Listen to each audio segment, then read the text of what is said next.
PharmaPhobic is powered by Achieve the Lifestyle, a company dedicated to helping you empower your health, redefine your lifestyle, and all for the health of it.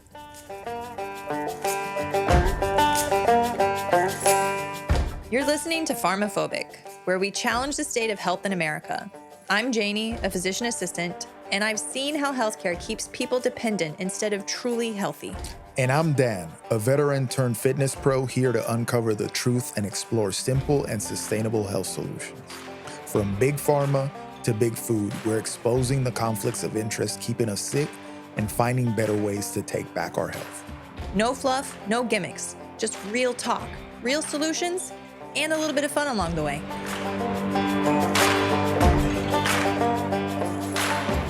Hello there, guys. Welcome to another episode of PharmaPhobic, where we help you achieve the strongest, healthiest, and most capable version of yourself. This is brought to you by Achieve the Lifestyle. And I am here with my lovely companion, my road dog, my bestie Your for what? life. My road dog, my battle Road buddy. dog? Road dog. I've never been Oh my called that God. before. Way to ruin my intro. Sorry. My bestie, my wifey, Miss Jane Brown, everybody. Hello. I always feel like you need a special introduction. Well, thank you. Like you should almost slide in like the SNL guy when they, Oh, I should. you know, it should be like, Like the weekend update? yep. Yeah. So, Yeah. first of all, Janie, yesterday was a very special day in the Brown household. It was 7 years total, 3 years of official, right? 7 years together, 3 years officially married. Yesterday was our anniversary. And I just want the world to know that 7 years ago, I got blessed with a level of game. Oh, I thought this was going to be this great. Like I was blessed with this beautiful woman. Well, But I it was mean, like, yeah, but I had okay. to draw energy, like the Holy Me? Spirit came upon me and I just He started made- spitting some game that was on another level, y'all. Like you don't understand. It was like watching MJ play to win his first three-peat. Like this will never happen again, you know? We were with a bunch of people, and I specifically remember our friend Javi was like, "Can you guys stop? It's making me uncomfortable."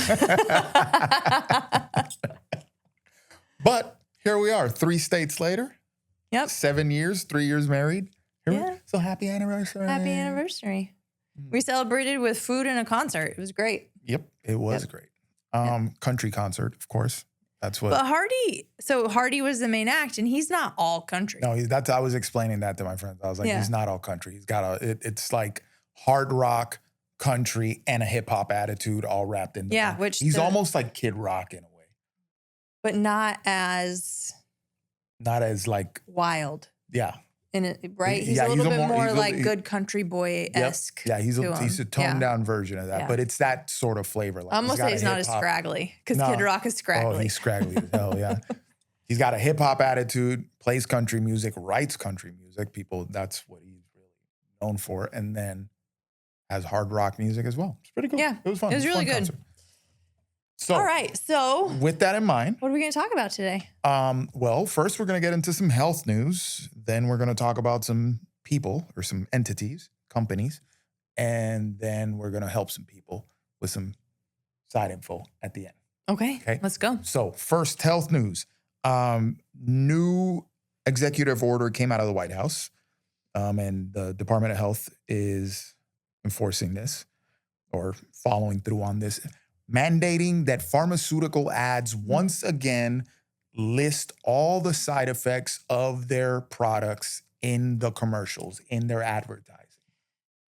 Did I make it up? Does it have to be at the beginning? I don't think that it's that specific, but they just have to list all the side effects once again on the advertising. You know it's going to be at the end and like ×5 speed. Yeah, that's usually, so before, what year, did I write the year? They stopped doing it.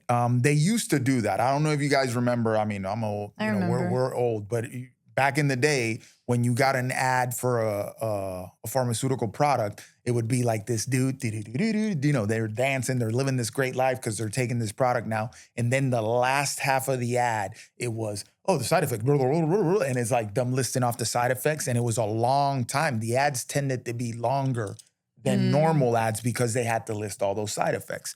Well, they got rid of that requirement. And what they did to circumvent that was start saying, to learn more, go to this website where they'll list all the side effects. But nobody's going to go to the website. That's the thing. They take advantage of a lack of curiosity, like, right? Because nobody's going to go to the website to see the list of side effects. They're going to hope and pray that their doc or whoever's going to put them on this thing gives them the list of side effects. And when they say like, oh, I'm going to put you on this, or you go to your doctor, I saw this commercial. Can you put me on this? Which I've had some patients come to me and say, hey, I saw a commercial for this, and I haven't even heard about it yet. Yeah. And so I'm like, so I don't know. For those of you that don't know, we're one of two nations that allow direct-to-consumer advertising by pharmaceutical companies. Okay, the other one's New Zealand. If you've been listening to us, we've kind of spoken about this before, so I'm just bringing that back up here so that you don't forget that we're one of two. Okay, 180-some nations in the world, we're one of two. We're not the only countries that use pharmaceutical products. Correct. But why are we the only countries that allow them to do direct-to-consumer marketing? I don't know. Marketing budgets for a lot of these pharmaceutical companies exceed over $2 billion a year. Yeah, and if you're going to tell me that their marketing doesn't impact the cost of the meds, I'll call you a liar. Yeah. I mean, $2 billion a year in marketing. You start looking at Super Bowl ads, which are the most expensive ads in the world. This past Super Bowl, they might as well have bought all the spots. Yeah. They might as well have bought all the spots because it was pharma ad after pharma ad after pharma ad after pharma ad. So not only do they spend a lot of money in marketing, they've bought a lot of marketing spots. And then you start seeing sporting events. You start seeing news outlets, which, listen, if you're still watching the mainstream news, I don't know, whatever, to each his own. But, Yeah, brought to you by Pfizer, all of that. So they control a lot of mainstream media, sports, news, etc., because they buy the advertising there. So if you have 10 advertising slots, 6 of them are bought by pharmaceutical companies. What are you gonna favor? They're really paying your bills. And we don't have mainstream cable. We might as well be going back to it with the amount of ads are starting to go services, like on Amazon and everything, and the amount of streaming services we have. Yes, and the cost of them keeps going up. Mm-hmm. But like when I go home with my parents and they still watch mainstream TV, I feel like the amount of commercials has gone up. Yes. Right? And it's either a med or a vaccine or a med or a vaccine, and it's a pharmaceutical product. You're just I got to the point where I'm like, I don't even want to watch TV because I just don't want to hear about this anymore. So a lot of businesses that first and foremost, whether they got bought out or they just stopped seeing the value in advertising on TV, because a lot of people are just on streaming services and really the advertising now is more on social media. But if let's say you're watching regular TV and there's 5 ad spots, right? Usually about 2 minutes of commercials. So yeah, you get 4 to 5 ads during the thing, about 30 seconds a pop. Half of them easy could be pharmaceutical products. Now even on Instagram, you'll get pharmaceutical ads. Oh no, they're everywhere. Them boys, they spend $2 billion. They're spending $2 billion everywhere. You go to the bathroom at the mall, and there'll be a freaking pharmaceutical ad on the wall. Like they're everywhere. They're on print, they're digital, they're on TV, they're on radio, they're everywhere. So it's something now they're getting mandated. So basically they stopped listing the side effects because it would cost them. They were trying to save money because they needed a bigger ad spot to list all the side effects. Oh, I see. So what they were doing is they were either stop running commercials, or eventually they got permission to not have to list the side effects, and they would just put them on the website, right? Mm-hmm. That's how, go here to find out more type of thing. So what does this point do? One, good. Yeah, list the side effects at all times, everywhere. Same way you're bombarding us with your product, you should be bombarding people with the possible side effects so they know exactly what they're going to advocate for or, clamor for, right? So that they know exactly what they're clamoring for. You can't outsource responsibility for your health. That's what it comes down to.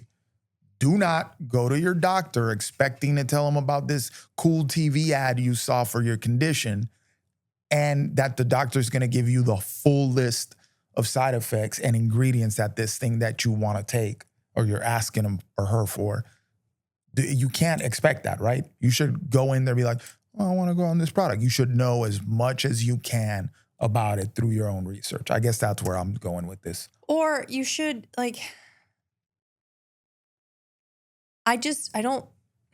yes, people shouldn't understand their options and they should know what their options are, but I don't think that they should be getting their options through TV. No doubt. I think that should be part of the, so what's a good example? All I can think of for most notable commercials for drugs when I was growing up was herpes meds. Because you would just see the two people in a bathtub watching the sunset or riding bikes, right? That was the thing. I remember Valtrex, was it? Yeah. The drug. So that made a memory. I remember when I I might have been a teenager. I was like, what's this that they're saying? And I have a doctor, my auntie, like, oh, that's where, and it was kind of awkward. But so if you are come to the doctor and you have that issue, it should be like, okay, so valacyclovir or Valtrex is the easiest one because of the way it's dosed. Because acyclovir, you have to dose that 4 times a day. Valacyclovir 1 to 2, right? Depending on, I'm not going to go into what it's indicated for, but that should be. If you're diagnosed with that or you have that and you go to your doctor, here's all the medication options. Let's see which one best fits you. Not, I was watching TV and I want to try this drug, right? It's not like, which restaurant do you feel like going to tonight? You know what's funny? That I don't know, that's something, a rabbit hole to go down. What bearing or effect does it have on their bottom line to advertise directly to consumer? Oh, you can get some people who I want this, and that's what I want. So you think it moves the needle? I think it advertising does. Yeah. Okay. Because I'm just like, a lot of these drugs people are gonna get put on it regardless. That's why it's like these products are gonna get because a lot of the drugs that are advertised are brand. Like, do you see metformin commercials? Nope. Right. So they're brand under patent. You're right about that. They're expensive. Yeah. Yeah. Okay. So it does. And then you start playing the game of, they use the PBMs with the rebates and, it's really $5,000, but I can get it to you for $2,000 when it really costs $20 to make, So I think they were talking about that the other day with Ozempic, how much it costs here versus how much it costs in the UK. And somebody sent me the video and I was like, well, $1,300 here, $88 in the UK, Denmark, $26. Yeah. So now you start getting into a serious game there. It's like, what are we even doing, y'all? Yeah. What are we even doing? Okay, so bottom line with that, hey, listen, be more curious about this stuff. If you are, you need to go on these medications, whatever, empower yourself with knowledge. Now the commercials are going to start having the side effects again. I think that's a great thing. Really where we want to get to, I would say, is why are these people advertising direct to consumer on TV and buying up all the ad spots everywhere? Yeah. Why? Yeah. You know what I mean? And also people need to realize all medications have side effects, or like I mentioned in a previous episode, effects. They're not side effects. They're effects. It's just not where you want them to go because you can't determine where the drug is going to go. No diggity. And because we're heading into that season for a lot of people, cold season, flu season, bacterial infections, antibiotics are not benign. They have side effects. I can't not say it, but they have other effects than just resolving a bacterial infection. So before you're sick for one day and I have to have a Z-Pack, I have to have this because I don't have time to be sick. Well, then you better have time to work on your health all the other days of the year if you don't have time to be sick. But anyway, antibiotics can disrupt your gut. We've talked about how important our gut microbiome is. Aside from other things, like certain antibiotics are known to cause other issues, but that they're very specific. But Okay. yeah. Well, there it is, guys. That's the health news. Moving on.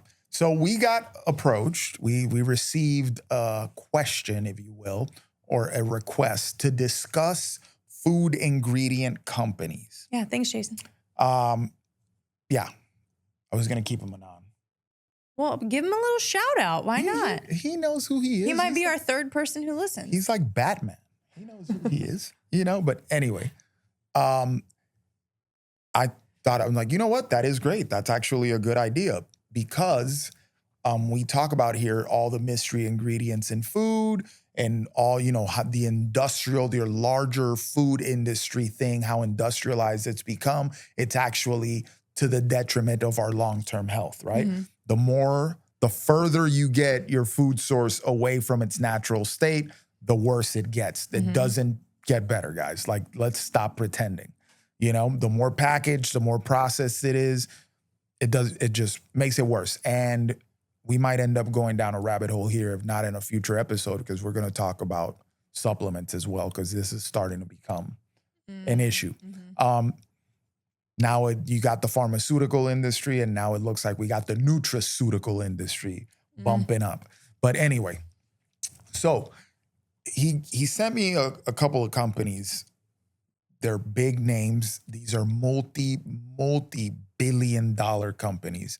And a lot of them are quote unquote, you know, they tend to have, they're building a better reputation because of their ingredients and how they're sourcing stuff and how they move in the marketplace. They're looked at as ethical companies.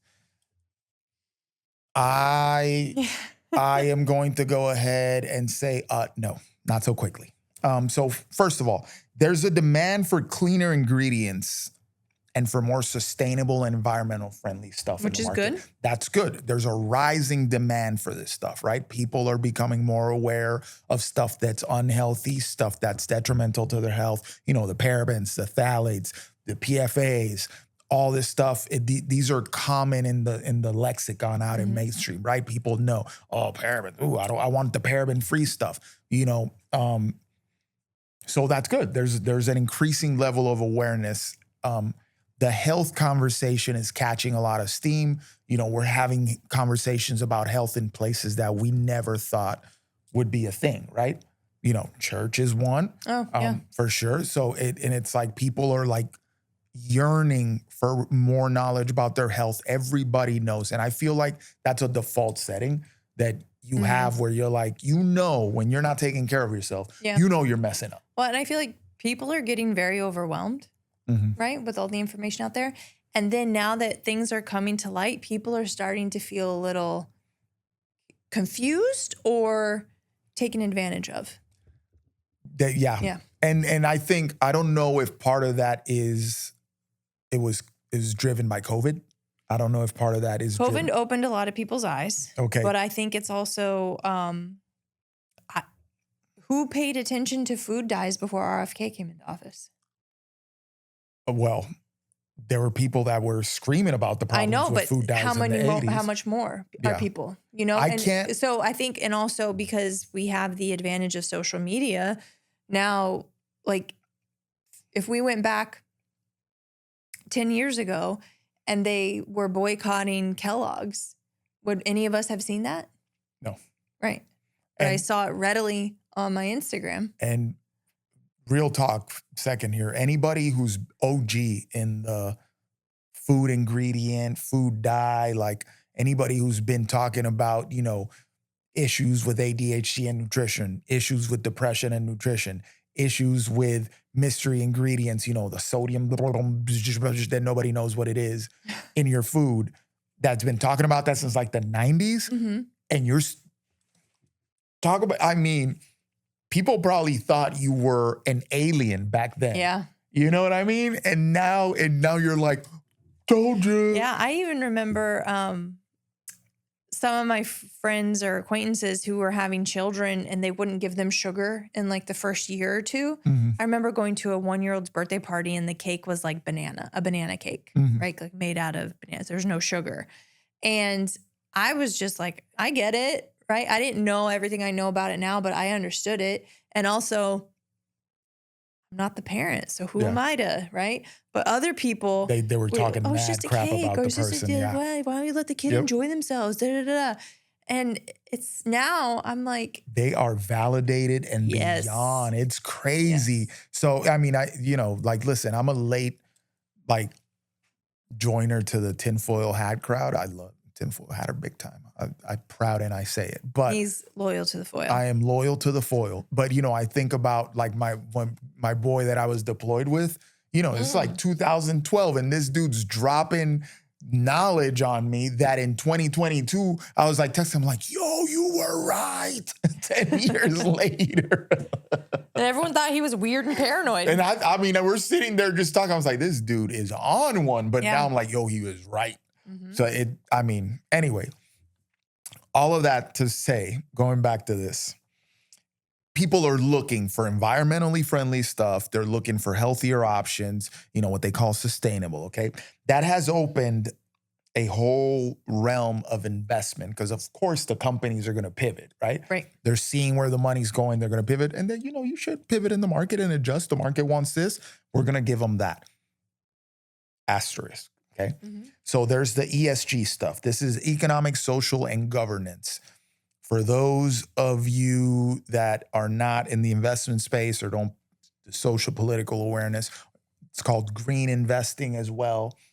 Or in more colloquial terms, it's called woke investing. Okay, it's facts. It's facts because you're kind of going by they have all these ethical practices. Oh, they focus on diversity. Oh my God, yes, and that supposedly gives them a leg up in the market, right? And then you have these. BlackRock is a big proponent of this.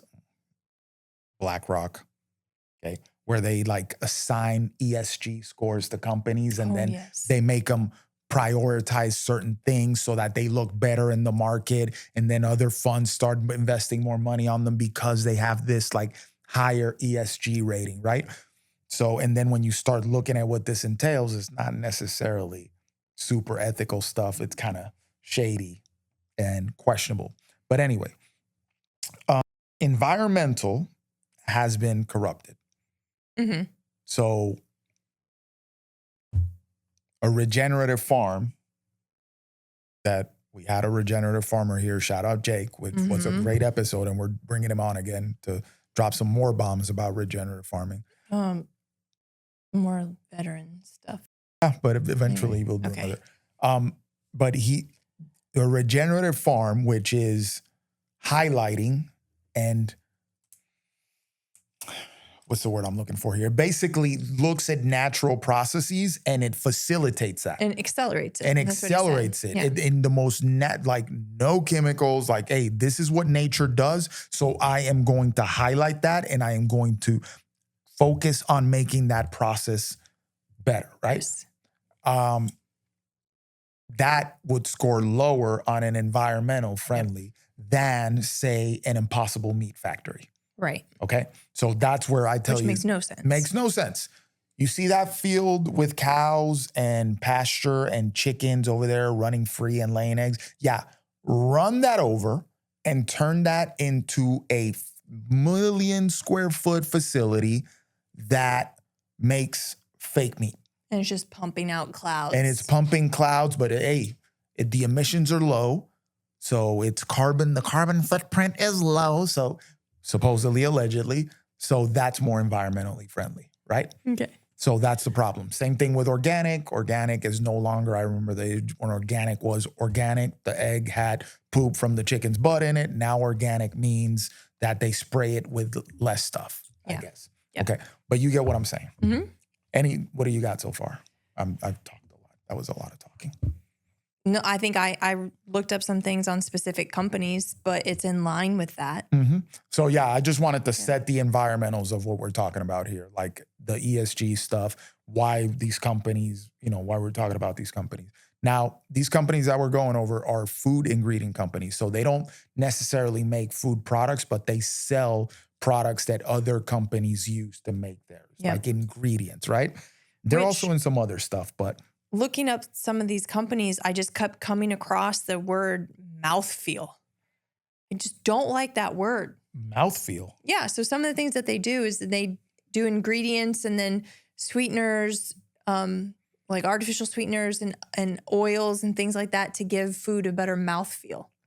I talked about that with processed foods. Fam, that sounds Or what was terrible. it? Was it the fake butter or something had the mouthfeel of butter? That sounds terrible. Yeah. I didn't even get to So that. That it's sounds like terrible. it's sorcery. Yeah. No doubt. Yeah. Oh, no doubt. Oh, that sounds terrible. Mouthfeel. Like this Right? is a category. This is a that's thing. because how do you think there's no strawberries in a strawberry Pop-Tart, but it has the mouthfeel of a strawberry. Right? Good point. Good point. The movie popcorn does not have real butter on it, but it has the mouthfeel of butter. Right? Does it? I never put butter in my popcorn whenever I would have it. I'm from Kansas. More butter, more better. No, we salt the crap out of our popcorn in Puerto Rico. Like I'm talking like ta, ta, ta, ta, ta, and then you shake it up. No butter. The movies in Puerto Rico didn't even offer that. So when I came to the States and I saw it, or I would see people putting butter on a popcorn. Well, it's not real butter. I know it's not real butter, but whenever I would see somebody do that, we'd be like, ugh. Like we're offended. We put salt and that's it. So I've never put butter in my popcorn and it's all soggy. Nah, that's a mess. Y'all can have that. Anyway, first company, Ingredient. Ingredient?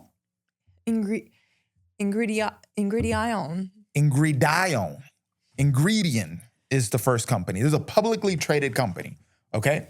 So they make starches, non-GMO sweeteners, another bastardized word, non-GMO category, because non-GMO, genetically modified organism, right? Non-GMO. But then you have a seedless fruit.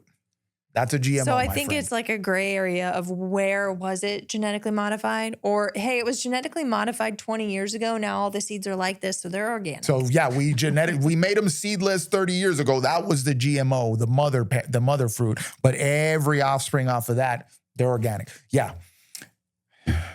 Bastardized. Okay. Another one of those terms that they inject in there, and it's a little shady situation, right? How did that go?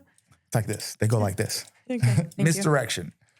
You got to be on YouTube to witness what I just did with my hands there. So anyway, stevia and pea protein. You know what? Pea protein. What does stevia have the mouthfeel of? Sugar? Sugar, yeah. Real sugar? Yeah. I'll mess with stevia because that's a root, right? That they go off. I don't know. They get it. I think it's a root where you get stevia from. So yeah, agave, stevia. We'll play that game there. But yeah, allulose, cellulose, acetyl flame K. Like these artificial sweeteners are the ones that you want to definitely not mess with. Okay, so this company, they turn corn, tapioca, potatoes, stevia, grains, etc. into food ingredients for the food industry, for the beverage industry, and for big pharma. Dun, dun, dun. Mm-hmm. Okay. Now, they were supposedly ranked second in modified starch category in food thickeners.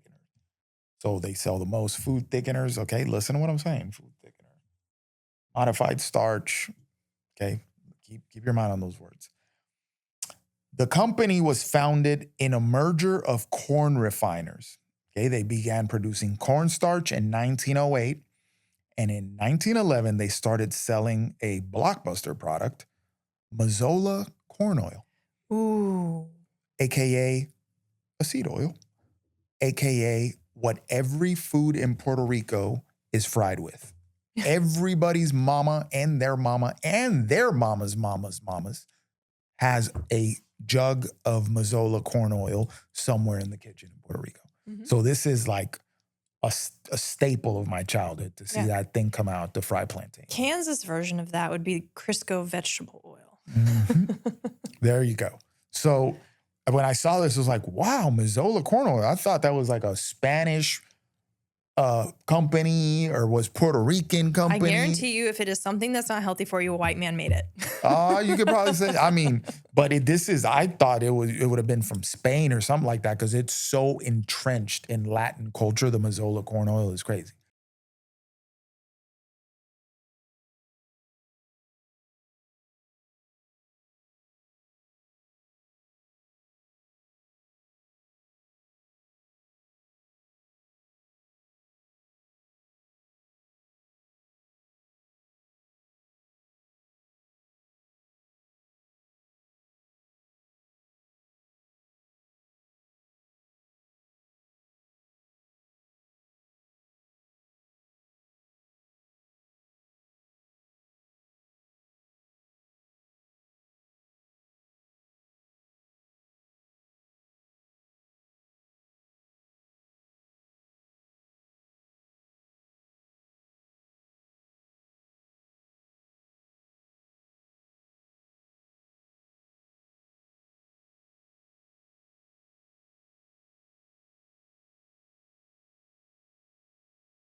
Let's talk about corn for a second. Mm-hmm.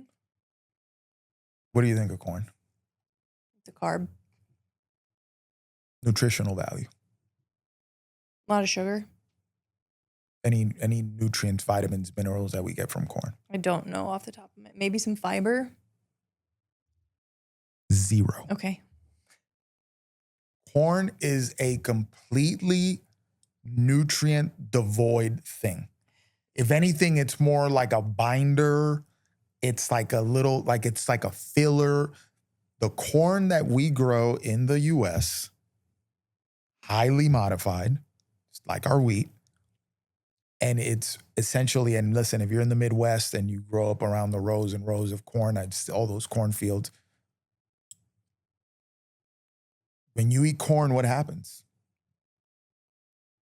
I don't know. It goes right through you. Oh, the outer part of it does. Yes. Yeah, there's minimal at best nutritional value in corn. So I'm saying all this to say, hey, eating stuff with corn in it is not exactly a nutrient power bomb that you need to have, right? Yeah, and unfortunately, a lot of people, when I say, "Do you eat vegetables?" Yeah, I eat corn. Exactly. That becomes a problem. And I don't blame, listen, I fell for this for the longest. I used to think eating corn was eating healthy too. I was like, Yeah. I ate corn with my stuff yesterday. But cornbread. Oh, it's delicious. Yes. It's delicious, but I'm not going to sit here and tell myself that I'm going to get some high quality vitamins from eating cornbread or putting corn on something. You know what I mean? Eating a corn on the cob or something. The amount of butter I put on it, a lot of K2. Well, yeah, if you put real butter on the corn, now you just bumped up the nutritional value of the corn because you added the K2 from the butter, right? Yep. And the calcium from the butter, from the dairy. So I wonder if this company is somehow involved with how much corn we produce. Well, yes. So, yes, they're a refiner, but they buy it at such large amounts that you can bet that corn is highly subsidized, by the way, by the government. The government spends a lot of money in keeping corn farmers busy. But what caused corn, like this is where it gets tricky for me because you always can find a reason why is corn so highly subsidized? Why did they want farmers to produce so much of it? So, good question. And I'm going to theorize here. I'm going to go theorize for a little bit. Cornstarch was a pretty popular thing. This company was making millions of dollars in the year 1908 from selling cornstarch. Now you have the cooking oil based on corn, 1911. 1960s, this company Ingredion, now that you say it, they began producing high fructose corn syrup. Yep. Now you have an ingredient that is pesky, and it is, you want to talk about something that's in a lot of stuff, high fructose corn syrup is one of those. So this It's sneaky. it's ketchup, Yes. mayo, Condiments. mustard. You have it in all sorts of candy Sodas. bars, sodas. And this is, the thing with high fructose corn syrup, it's supposedly a sugar substitute, right? But it's you might as well eat a block of sugar when you're talking about stuff with high fructose corn syrup. And it has been linked with fatty liver disease specifically. Exactly. Yep. Yeah. So it's a you don't want this in your food. Bottom line, if you've been around for a while, that you've seen it, that it's in everything, we got to get the high fructose corn syrup out of stuff. But it is so ingrained in our food system that these companies make billions of dollars from producing it and selling it to all these other companies that make highly processed foods. They get paid billions of dollars for producing it, and then they, and it's cheaper than regular sugar, right? So who is it going to go to more? Yep. Right? Now, think about it. High fructose corn syrup is in soda. How many gallons of high fructose corn syrup do you think Coca-Cola buys a year to make their Coca-Cola? Right. But what I was trying to say is that whole discussion we had about SNAP, right? A lot of soda and candies and junk food chips, all this ton stuff. of that stuff's going to have high fructose corn syrup. High fructose corn syrup causes things like fatty liver disease, increases your risk of obesity, diabetes. Now here comes Big Pharma. Guess what? We're going to help you out, So, yeah. And that's why you see a lot of these companies are owned by the same people. Yep. That's how pharmaceutical companies are bought into food companies and et cetera. But that's the big one right there. So they also produce caramel color. That's nice. Dextrose, maltodextrin, which are highly refined, easily digestible, so very simple versions of a carbohydrate. You'll find dextrose and maltodextrin in a lot of supplements, like as a carb base in the supplement. And they're quickly absorbed, right? So you take a pre-workout, an intro workout, whatever, it's a quick carb, hits the bloodstream rather quickly. That's where you find that. So it spikes your blood sugar significantly, especially if they add it to food as well. They were named the world's most ethical company in 2014. Really? Yeah. Because I have that they violated the Clean Air Act. They did. 2014. They were named the world's most ethical company. Yeah. They violated the Clean Air Act in 2023. Yeah. So they after. That's it. But it's funny because when I was going down the thing of the company, I'm like, man, all these fillers, gums, thickeners, they probably make carrageenan into like all this sort of stuff. Carrageenan, another problematic ingredient that you see in all sorts of health food. Almond milk. Down the health, almond milk, coconut milks. You see it in regular milk. Even if you buy a thing of chocolate milk, it's probably going to have carrageenan in it. What else do you see carrageenan? It's in a lot of stuff. You go down the health food aisle and you'll see carrageenan in a lot of stuff. It's derived from a red seaweed from Ireland or whatever, but it's an ingredient that is very popular in healthy foods now, but that was deemed problematic going back to like the early 80s. They already had research on it being linked to gastrointestinal cancers and stuff like that. And it's wild that for some reason there's that. When I was reading up on it years ago, where I was like, ooh, I think because, we used to be into the almond milk and stuff like that. When I was reading up on it, I was like, oh, this is bad. I read a paper that was pointing back to the older study saying, hey, this stuff was deemed problematic back here in this other study. And here we are revisiting it because it's in such widespread use. But anyway, this company's probably involved in that. That's a thickener, right? To make your almond milk creamier, at least give it the mouthfeel, they would add the carrageenan to it, right? So, here's some names that you should know. Vanguard and BlackRock. If you're into investing, you probably heard these. They control mutual funds. These companies, the other one would be State Street. They literally own the world. Every single company, big companies, they own a piece of, okay? They're like these big funds and they just buy a little bit of here, a little bit of here, enough to be a majority. Yep. So in this company, Ingredion, Vanguard owns 11%, BlackRock owns 10%. So 21% of that company right off the rip, because it's a publicly traded company, These is people owned. have nothing to do with food. BlackRock and Vanguard are deep in the food game, and they're deep Well, they themselves aren't. Oh food no, they companies. don't give a crap about food, but they want to own some stuff. They're also pharmaceutical companies follow this similar breakdown. The rest of the company is owned by different institutions, but the majorities, there you go. It's these pesky dark players that you will keep hearing about the more you start looking at the way stuff works. Yeah, so there's that. So bottom line with this company, I mean, most ethical company in the world, when you're making high fructose corn syrup. Yeah, no. Wasn't that the movie The Hunters? Not movie, the show. The show Hunters. That was about high fructose corn syrup, right? Yeah, that was the big thing that they were hilarious. I looked at Cargill. They're privately held, but Cargill, that name should sound familiar. They're all over the Midwest. These companies, a lot of them are based in the Midwest. Cargill, they're in grains, they're in livestock, they're in feed. They do feed for farm animals and feed for pets, that sort of thing. They also do starches and glucose syrups, vegetable oils, of course. They're in that game too. Cargill, they also make palm oil. They're very involved in the palm oil thing. Okay. Now, Cargill had an interesting thing that they got kind of lumped in with Nestle, because Nestle is a big Cargill client, right? Nestle buys a lot of ingredients from Cargill.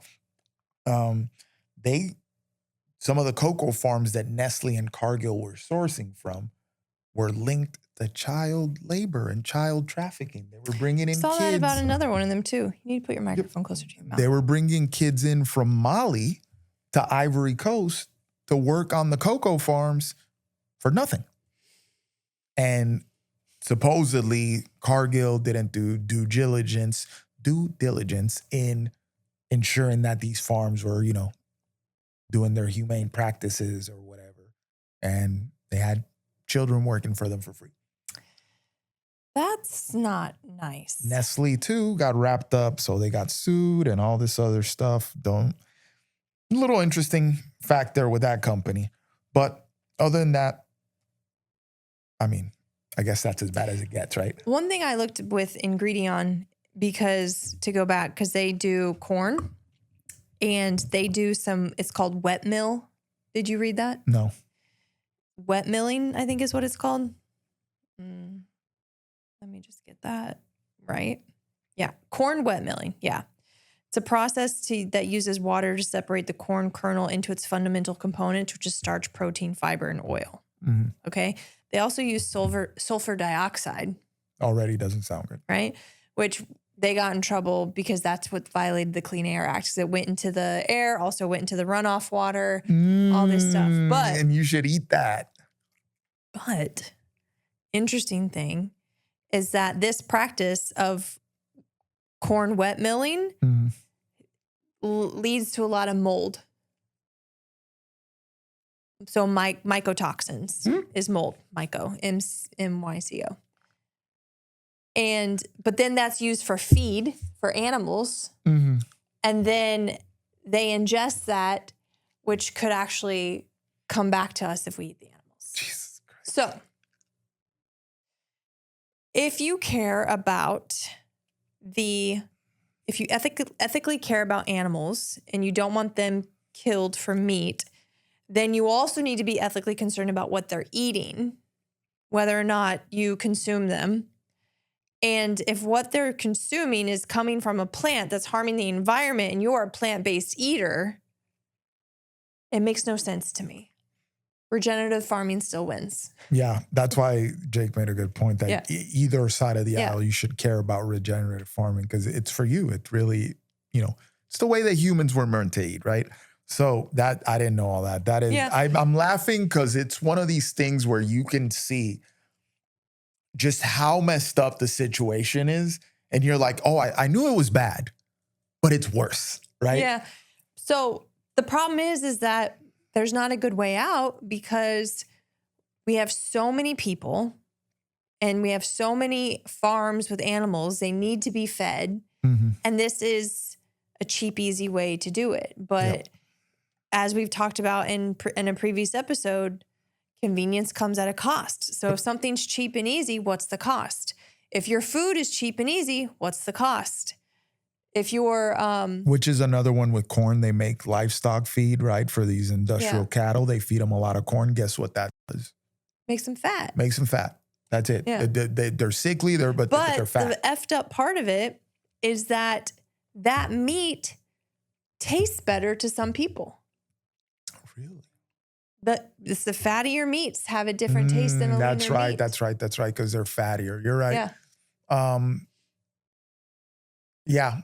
I was wondering about this because I started looking at Brazilian meat, like when it's cow, it's beef, but it's less fatty, right? Yeah. So I was wondering, I had to ask the guy, I was like, what's the difference? And like, oh, these cows are less fatty. So typically like steaks that are marbled, they'll taste better. Kind of like a Wagyu and that sort of thing. Yeah. But you have to be careful. Like with us humans, if we eat a lot of healthy fats, that looks different than somebody who eats a lot of bad, fried fatty foods like artificial fats. Animals will be the same. And then you're ingesting that. Like that's why it's worth grass-fed, grass-finished, because that's another thing that they do is they'll be pasture-raised, grass-fed until right before they're slaughtered. Then they finish them with corn, right? And so it's all a mess, really. But as we've said time and time again, the future of your health is in the past. So if we look at the way things were done previously, we look at how we used to eat, we look at how things are intended to be grown and consumed, you can just bet that's going to be a safer path to take. What a mess. We really, guys, we got a lot of work. It's funny because people like you and I are like, we like to see the totality of the problem. And some people want to bury their head in the sand. Which I totally understand. Because sometimes I'm like, I want to know the truth. And then I get the truth and I'm like, I don't want to know this anymore. That's how I want to unknow it. That's how I felt during COVID. I felt like they were going to kick down my door because of all the stuff I was learning. I was like, they're gonna come in and drag me out of here at 2:00 in the morning. Yeah. I know too much. Oh, that's true. Yeah, it's hard. It's challenging being very informed, and being aware. But hey, you can take care of your health. So we got 2 more companies? No, I got one more. I'm gonna do Tate and Lyle. We had 2 more, but I'll leave those for another time. Tate and Lyle. This is a British company. They're British. Got them. Tate and Lyle are sugar refiners. Oh yeah, I do. And you might know them for a product that is in the mouth of everybody. Splenda. Oh, mouthfeel. Mouthfeel. They diversified here at some point and they partnered with DuPont. Tate & Lyle's been in business since the 1860s, by the way. They partnered with DuPont to produce synthetic fabrics too. DuPont, great company. Let's not even. With a bioplastic polylactic acid or PLA. Sounds great. At some point, they sold off their sugar refining business because they didn't need to deal in sugar anymore because they developed a method to produce allulose, the artificial sweetener. Allulose, the big trait with allulose is that supposedly it doesn't let you absorb all the carbs in it when you eat allulose. Okay. Is that the one that causes probably gives you the squirts a little bit? Yes, sir. That's the one. It gives you the little, makes your GI distress, gives you some GI discomfort because you don't absorb all the carbs. So if you spike something with allulose, you're not supposedly going to absorb all the carbohydrates that are in it.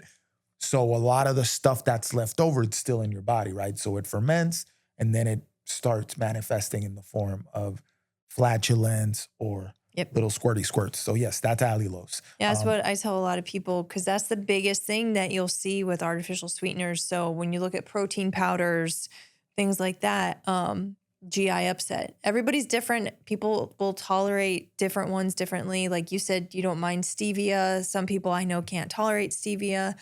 But I know this specifically because I had a patient who was a newly diagnosed with diabetes. And she thought she was doing great because she just went and got all the sugar-free candy. Okay. She didn't stop eating candy. She's got all the sugar-free candy. And then she comes into the office I was at, bowel incontinence, which is pooping your pants. Okay. Which not pleasant, not fun, and could be a sign of like a neurological issue if you can't hold on to that. Right. And so talking to her, and we're trying to figure it out. And then, I didn't come up with it. We were onboarding a new physician, and she was just at a residency, and she was like, "Are you eating a lot of sugar-free stuff?" I was like, "Oh, that's a good question." And the patient said, "Yes, so much sugar-free candy. It was causing her to have anal leakage." That's a fun word for people. That sounds fun. That sounds like something you should be eating a lot of, because it sounds fun, right? Yeah. So that's their thing. Allulose is their big product. Allulose has a GRAS, or generally regarded as safe, recommendation. Have we ever spoken about GRAS here? Generally regarded as safe. No, I think we did an Instagram post about it. Yeah. Generally regarded as safe is a designation that companies give to their product. This isn't the FDA that does this, okay? They determine if their product is generally regarded as safe. To be able to designate a product generally regarded as safe, the testing, right, requirements are minimal. Yeah. It's basically a company's way of just going, it's fine. Yeah, it's fine. It's okay. You can eat this. You can eat this because, listen, we gave it to 3 people in testing and only one of them got sick. So this is generally safe, right? So that's a thing. That's a controversial topic, and we should dive into the GRAS standards at some point. But anyway, allulose, here's something that should hint you into the use of allulose. It's found in a lot of supplements. It's found in a lot of sugar-free stuff. 2 things about it. 1, it is not allowed to be used in the EU and Canada or the UK. Shocking. Okay? I'm not in the business of giving the Europeans props over us, but in the food stuff, it goes to them because they definitely pay more attention to this. So yeah, allulose, Canada, UK, Europe, can't use it. Why do food companies, just a question to make you think, why do food companies spend money in making 2 different versions of the product? The more you diversify, the more your overhead costs increase. Why wouldn't you just make the one version of the product and sell that everywhere, right? You make the one version that fits every market and you just sell that. And you don't need to have different supply chains and factories and distribution points. On this side, we make the BS stuff that we give the Americans. On this other factory, you make the good stuff, quote unquote good stuff, that we sell to the Europeans. What in the world are you doing? But whatever. Because they have friends. Yeah, I digress. In big pharma. Yep, I digress, obviously. And it's a wheel. Now, so that should let you know an allulose. Another characteristic of allulose, it is exempted from being listed in the total added sugars. This is why your lady thought she was eating sugar-free stuff, because they'll put allulose in it, which your body receives as sugar. But when you look at the added sugars, it won't be listed on it. It's listed in the carb content of the thing, right? So little sneak that they pull on you. That's why Tate and Lyle went into allulose, because at the time, the FDA was exempting things with allulose to be listed on the added sugars, knowing that the market, I believe it was 2019, was transitioning into this no added sugar stuff. They went all in on allulose. What do we think of these people, these Brits? Yeah, it's all questionable. These food ingredient companies are $50 billion plus revenue a year. That's a lot of money. That's a lot of money. And then they're publicly held companies. Some of them, Cargill's still privately held, but they have boards. And when your company has a board, and I'm not saying that this is all bad, like, listen, if you make a good product, I want you to make all the money in the world. Right. But where I have all the time, the problem is when we're sacrificing and screwing people over to make a couple more dollars, right? Yeah. And is it Tate and Lyle? Tate and Lyle. They were hit with the child labor. Oh, them too. In Cambodia. They hooked them up too. Oh. They allegedly stole land from farmers in Cambodia to take over, and then had child labor doing it. And they said that they weren't aware that was happening. I think they hit them in South America too for land misappropriation of land. Yeah. So what it comes down to here, a lot of, these, when a company has a board, their loyalty, right? Their priority is generating profits to appease that board. Mm-hmm. This is a law. Mm-hmm. That's corporate law. Okay. The profits for the board come first. Your obligation is not to take care of your customer. No. It's how to get more. It's how to get more so that you can make more money, so that you can quantity over quality. So that's a problem. And something to think about when you're sourcing your food, right? And what happens a lot, this is where this goes. Some of these well-intended companies, it happened to Tom's, it happened to freaking Burt's Bees, it happened to, you name it. All these companies that start as all natural, clean ingredient companies, they get bought because they do well and they get bought out. And listen, if you're a founder of one of these companies and somebody shows up to your door with a $500 million check, I want to buy your little business for $200, $300, $500 million. This is what you work for, right? Yeah. This is your payout. Boom, here you go. Sell it. Good for you. You reached, and now you're off in Monaco on the yacht. That's awesome, right? But what happens to that product at that point? They start adding things in there, and then people start cutting corners, and they're capitalizing on the fact that you trust that name to be clean. Okay, I'm gonna give you a heads up on one right now because I love this product, and it's gonna break my heart. It broke my heart when they got bought out. I was happy for the people that own it, but it broke my heart at the same time. Siete, the brand Siete. Siete as in 7 in Spanish. Started by a Hispanic family of South Texas. Chips. They all had like gut issues and they wanted to lose weight. Great story, right? Yeah. And they start eating a certain way. They start cooking a certain way. Chips. They have cookies. They have salsas, tortillas, all this great kind of Mexican type of stuff. Ingredient, perfect ingredients. Yep. Super clean stuff. Gluten-free, no seed oils. Yep. I remember when I found it, like FODMAP friendly, all of that jazz. Yeah. I remember when I found it, it was like I go to the grocery store and I'm researching, right? I actually found it. But anyway. You did not, because you did not do the groceries back then. I would go get the groceries by myself. You did not find no Siete. Okay. Anyway, we find this stuff. Lied on me. You! Tell these people that I was doing all the grocery shopping back then. Every Friday I was the one. I was out there hunting for our food in these grocery stores. I'm not saying you weren't grocery shopping. Just I said I initially found the brand because I heard about it on a podcast. No, I brought it home first. Here's how I found it.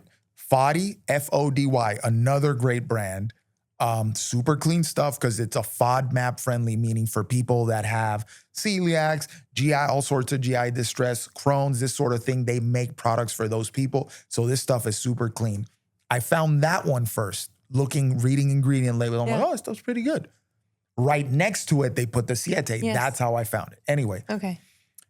Great brand. They got bought out last year, and people who are into like actually eating really clean everywhere were like, Coca-Cola bought them out for $1.5 billion. Ooh, okay. Good for them. They dropped $1.5 billion on a family-owned business from South Texas. I mean, these people are off to Monaco, baby. Good for them. But not good for us. Because what's coming at some point is not going to be great. Yeah. So far the ingredients are still the same. So far, but while they take over the supply chain and clear what was already produced, and then they start making their own. So tip there, always read the ingredient labels. Even on products that you buy regularly, I grab it, I read the ingredient labels. Why? Because at some point, this great product that took you a year to find and that satisfies your needs and it's clean and all this other stuff, at some point, these people are going to hit a level of revenue that the dark suits are going to show up with a fat check to buy them out. Yeah. And it's on them. Yeah, of course they're going to say yes. How do you say no to $1.5 billion? Yeah. And what that means when the dark suits show up and a board gets installed and all this other stuff, it means that your food isn't going to be that clean anymore. They're going to start putting all this ingredient stuff in it and all this Cargill stuff in it. And next thing you know, you have a bastardized version of your former chips that you used to like, right? Yep. So, anything? Oh, no, we need to bring this up, though, because you just doomed and gloomed us. Yeah, let's finish strong here with...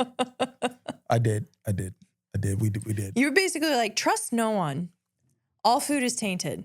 I mean, I trust farmers that I could go to their farm and see what they're doing. I like people at the farmers markets that are making nice, whatever. Just smaller operations, right? That stay true to the cause and true to their roots. And I want them to make all the money in the world. I'm not saying, hey, be broke to stay true. No, I'm not saying that at all. Yeah. But let's bring it up. Okay. Let's talk. Let's end this on a tip. Quick tip. Weighted vest walking. Wow. I'm reminded. You just went opposite direction. I'm reminded because I saw a lady health walking. Food tip. Now it sounds weird. Health food tip? Yeah. What about health food tip? No, I thought that's where you were going to go since we just were talking about food and ingredients. But sure, let's talk about weighted vest walking. Yeah, let's switch. Hard right there. Yeah.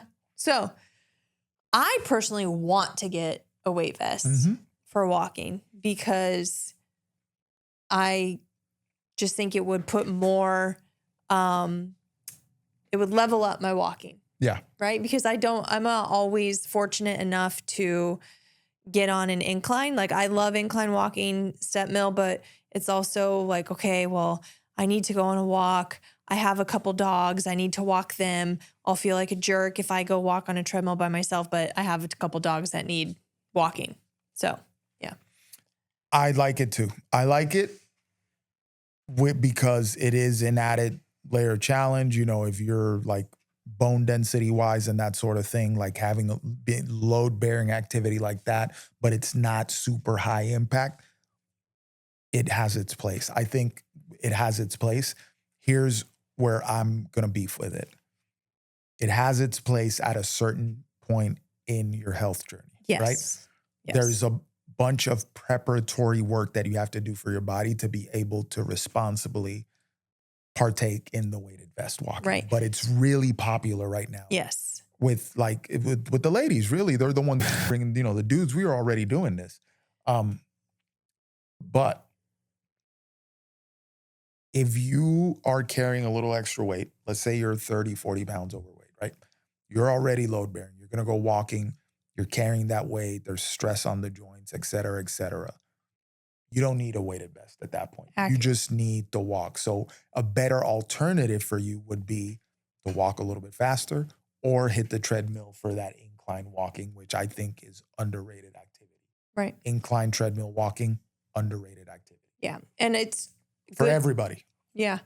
And when I say I want to do it, I want to add it into the mix. It's not like I want to do it all the time. Yep. Right. Another requirement that you have where you're there, you have a fairly developed aerobic system. So you're already in good cardio shape, right? Yeah. So if you're like, okay, New Year's resolution's coming up, I need to start walking regularly.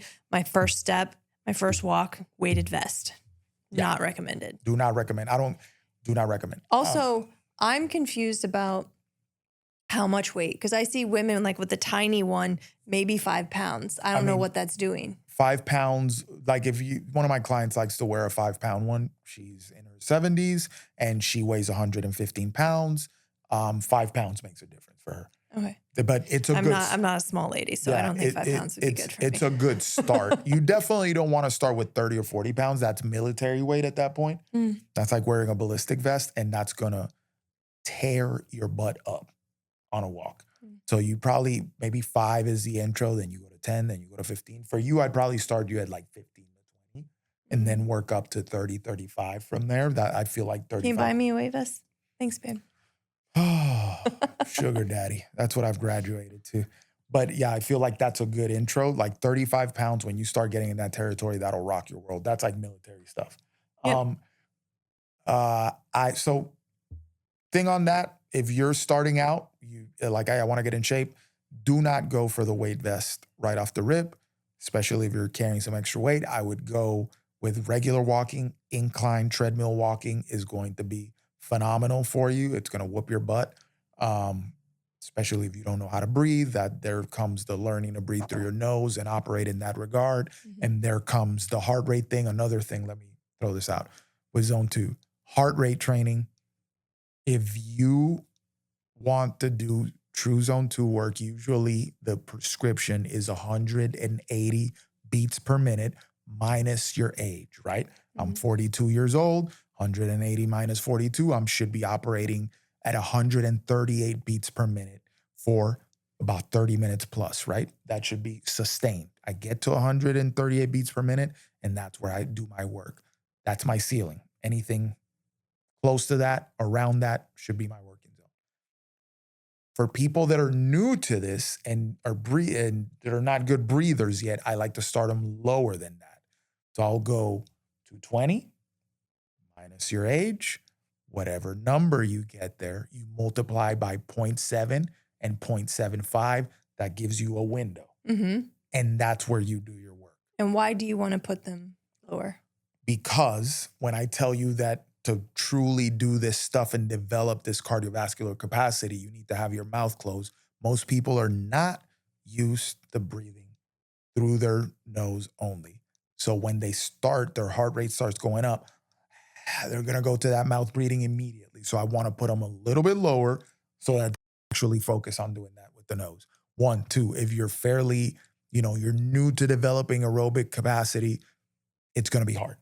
It's going to be hard. So I want a lower heart rate where we're still doing stuff. Eventually, then we bump you up. Yeah, so it requires some patience. And I don't think a lot of people have that because they want like, okay, I want to start doing this now. I want to see the difference now. I want results now. And so true. Here's the thing. No, I'm not, I agree with you. I think you're right. So I'm just explaining to people like it takes time to build and it may feel too easy at the start, but that's what we want. Because then that's easier to build upon. Yep, you build upon than when that. you destroy yourself right out the rip. Now, some people screw with working out. I'm done. No, well, I mean, if you do this and you're new to this fitness regimen type thing, that BPM that I just gave you there, and I put you in an incline treadmill walk, no weight vest necessary, you're gonna feel it. Yeah. You're gonna be sweating your butt off. Okay. Yeah. If you're more advanced, now we're talking adding a weight vest to an incline treadmill walk. That's something like that would be something that you and I would probably, which I think to me, the coup de grace zone 2 would be step mill with a weighted vest. Ooh. That is the one that I'm like, that's going to be advanced zone 2 work right there, advanced cardio, and keeping the BPM in my zone. So I just said it was 138. That's when I'm going to be, I'm winning a world title, Masters world title. Okay. Because I'm going to be in mad shape at that point. Okay. But anyway, I hope that's a better tip to end it on. Something helpful there for people. Yeah. Anything you want to say in closing, Jane? I would just like to mention that I said I walk the dogs and Dan does not walk the dogs. And then he complains that I'm trying to steal his dog, but he doesn't walk the dogs. You know what? I chose you 7 years ago. And then I chose you again 3 years ago when we got married. And this is how you repay me? Anyway. Yeah. I do walk the doggies. My manky move. My little baby. Anyway. That's it. That's it. That's all we got, guys. If you have any questions or any topics that you would like us to address, please DM us at Achieve the Lifestyle on Instagram. Or hit us on the email at info@achievethelifestyle.com.